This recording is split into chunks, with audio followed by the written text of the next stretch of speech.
حضرت عبداللہ بن احمد بن محمود النصفی رحمۃ اللہ علیہ فرماتے ہیں مالک پڑھنا افضل ہے۔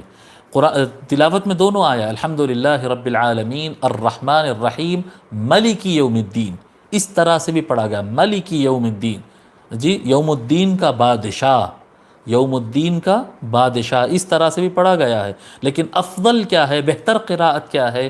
الحمدللہ رب العالمین الرحمن الرحیم مالک یوم الدین، جی مالک یوم الدین۔ تو مالک کہنا یہ زیادہ افضل ہے۔ اس کے کئی وجوہات ہیں، اس میں سے ایک وجہ یہ بھی بتاتے ہیں، ایک آسان وجہ، قرآن کریم پڑھنے کے جو نیکیاں ملتی ہے وہ ہر حرف پہ 10 نیکی ملتی ہے، یہ تو آپ کو معلوم ہے۔ جی حضور صلی اللہ علیہ وآلہ وسلم ارشاد فرمائے ہیں کہ کیا کہتے ہیں، قرآن کریم کے ہر حرف پر 10 نیکی ملیں گے، اور پھر فرماتے ہیں لا اقول الف لام میم حرف، میں یہ نہیں کہتا کہ الف لام میم حرف ہے، بلکہ میں کہتا ہوں کہ الف حرف و لام حرف و میم حرف، الف الگ حرف ہے، لام الگ حرف ہے، میم الگ حرف ہے۔ تو قرآن کریم کے ایک ایک لیٹر، ایک ایک حرف پر 10 نیکیاں ملتے ہیں۔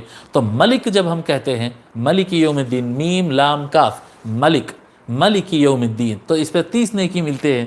جی حضرت عبداللہ بن محمود النصفی رحمۃ اللہ علیہ اپنے بزرگوں سے اور اوپر کے مفسرین سے روایت کرتے ہیں، وہ کہتے ہیں کہ مالک جب پڑھتے ہیں تو ایک الف بڑھ جاتا ہے، اس میں میم الف لام کاف ہو جاتا ہے مالک، تو نیکیوں میں بھی اضافہ ہوتا ہے، جی معنی میں بھی اضافہ ہو رہا ہے وہاں پر، اور نیکیوں میں بھی اضافہ ہو رہا ہے، لہذا مالک پڑھنا یہ زیادہ اور بہتر ہے، یہ زیادہ بہتر ہے۔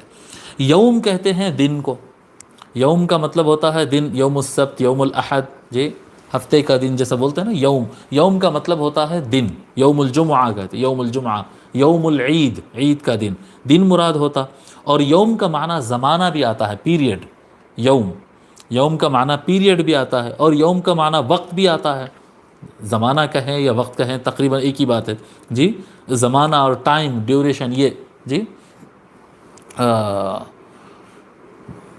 ایک دن آئے گا، بولتے ہیں سزا کا ایک دن آئے گا، جی حساب لینے کا ایک دن آئے گا، جی تو یہ یوم کا لفظ جو ہے دن کے لیے بھی 24 آورز کا جو دن ہوتا ہے اس کے لیے بھی استعمال ہوتا ہے، اور یوم کا لفظ جو ہے نہار، یہ صرف اجالے کا ٹائم جو ہوتا ہے، دن اور رات جو ہوتی ہے نا، الیوم واللیلہ بھی بولتے ہیں، دن اجالے کے ٹائم کے لیے بھی استعمال ہوتا ہے، اور یوم جو ہے پرٹیکولر ٹائم کے لیے، جی پرٹیکولر ٹائم کے لیے، زمانہ، ایک مخصوص وقت کے لیے۔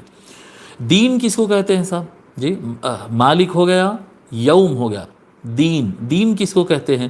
دین مذہب کو بھی کہتے ہیں، جو مذہب پہ ہم عمل کر رہے ہیں، ہمارا دین اسلام ہے، مذہب کو بھی کہتے ہیں، اور دین جو ہے جزا اور بدلے کو بھی کہتے ہیں، بدلہ، جو آدمی کا جو عمل کیا اس کا جو بدلہ دیا جاتا ہے اس کو بھی دین کہتے ہیں۔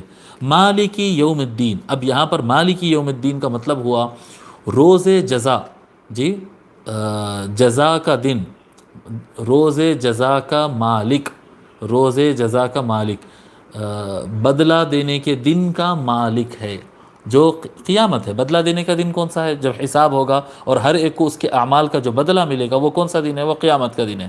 تو بدلے کے دن کا مالک، روز جزا، روز دن کو کہتے ہیں نا۔ اب یہ تھوڑا اردو جو ہے تھوڑی ہارڈ ہے، تو میں اس کو ایزی کرنے کی کوشش کر رہا ہوں۔